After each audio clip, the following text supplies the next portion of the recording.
Welcome back. If you're just getting started with SendGrid and wondering how to use it for the first time, you're in the right place. This beginner's tutorial will walk you through everything you need to know to hit the ground running.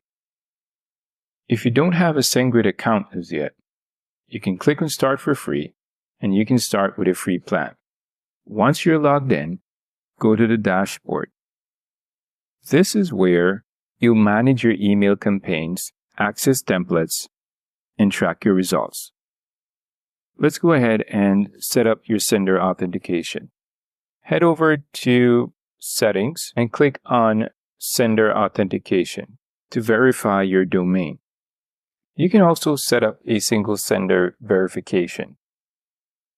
So this will ensure that your emails have the best chance of landing in inboxes and not spam folders. It's an important step, so don't skip it. Next, let's create a simple email campaign. Navigate to Marketing. Click on Single Sends and click Create a Single Send. From here, you can either use a pre-built template or create one from scratch using the drag and drop editor.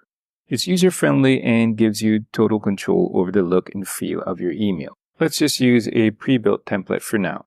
After designing your email, you can choose your audience.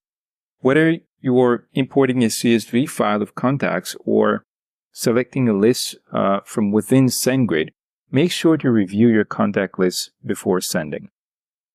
Finally, preview your email. And then hit Review Details and Send. Once it's sent, head over to the Stats tab. Here, you'll be able to monitor performance.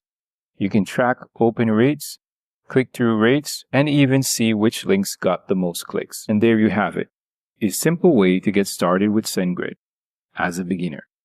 If you need help with any specific steps, check out the link in the description for more detailed guides.